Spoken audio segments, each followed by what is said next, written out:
Amanda Hansen back here at the Action News 5 digital desk. All morning long, we have been unfolding and analyzing, talking about last night's election, a huge night for the city of Memphis. We just heard from Shelby County District Attorney Steve Mulroy getting his thoughts and reaction to Memphis's new mayor. And joining me now on the Action News 5 digital desk, we have Sam Hardiman, city reporter for the Daily Memphian. Sam, good morning. How you doing? Good morning, Amanda. Thanks for bearing with me on these technical difficulties. Hey, that's what happens with live television. Believe me, I've dealt with my own this morning as well. It's been a wild morning, a lot to talk about. And first off, a late night for you? A little bit. Yeah, absolutely. You write the election story beforehand, and then you have to write the after election story afterward. And so it was a late night, but we're back at it this morning. And look, it's very exciting. We have a resolution in the mayor's race, so that's exciting. Well, let's go ahead and dive in because there's been so much build up to this. Like, who's going to be the next leader of the city of Memphis? We now know that that's going to be Paul Young. Memphis has spoken. So I guess first off, give me your thoughts and reaction from last night. Yeah, absolutely. So I'll start with what surprised me. What surprised me, I think, was the speed. I think all of us in Memphis and Shelby County were maybe expecting that night to go later in terms of when we actually had a declared winner. And it was surprising that we didn't.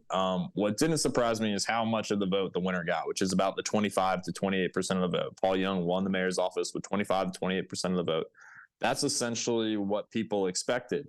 And people really coalesced around four candidates in terms of Young, Bonner, Turner, and former Mayor Willie Harrington. That was about 95% of the vote. So in a 17-person race, we actually didn't see too much, say vote splitting. It was really the electorate was focused on four people they felt they could win.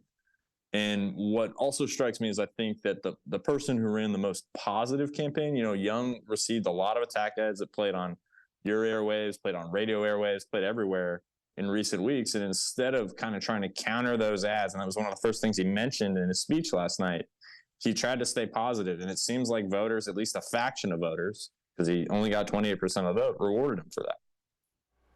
Yeah, we played that acceptance speech last night, earlier this morning on the digital desk in its entirety. And I guess one thought that I had, though, former Mayor Willie Harrington, there was a lot of hype about him really being one of the front runners. Obviously, he still was in top four.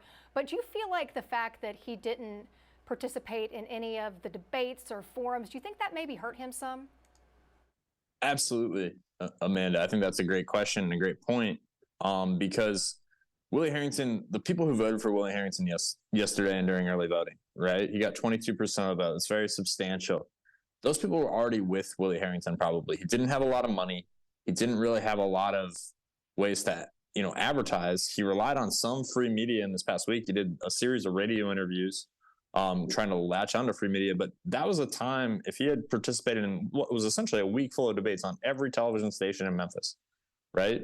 And in the Daily Memphian's WKNO debate the month before, if he had participated in any of those, and not just one-on-one interviews with outlets, and he had put himself next to people on the stage, he probably wasn't going to lose votes, and he probably could have picked up some votes. How many votes and how many people watching those debates were truly undecided, I don't know, but it certainly could have added to the pie, and it probably was very unlikely to subtract from the pie, just given that the way people feel about Willie Harrington's been baked into the cake for a long time. And, one thing I felt like it was probably worth talking about, what kind of statement do you think it makes for the city of Memphis, electing Paul Young, bringing him into office? Do you feel like that there is maybe a different energy? I kind of felt that from his acceptance speech last night. What are your thoughts? I mean, first, the acceptance speech was I've covered politics in this city for about a half decade now. So I haven't been around as long as my colleague Bill Dries has or other folks, but I felt it was one of the most energetic political moments I've ever seen in the city. And like I said, I haven't been here so long, but it certainly was notable. And it was very Memphis, right? He comes out to 3-6 Mafias who run it. Okay. Like very, very Memphis. And I would say to add on to Young turns 44 on Saturday. Okay. 22% of the vote also chose Van Turner, who's 48. And so if you look together, that is 50% of the vote. A majority of this city looked to a young black man in their 40s who's a father and said, "We want you." Young obviously won with 28% of the vote, but Van Turner also did quite well. And so you just spoke to Steve Mulroy, and I spoke to him last night, and you'll see his comments in a Daily Memphian story that comes out here shortly.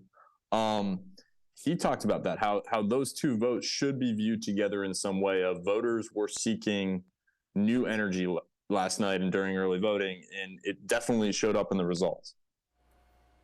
Well, Sam, any last thoughts before we let you go? No. Thanks, everyone, for bearing with the technical difficulties and voting, and everyone have a great weekend.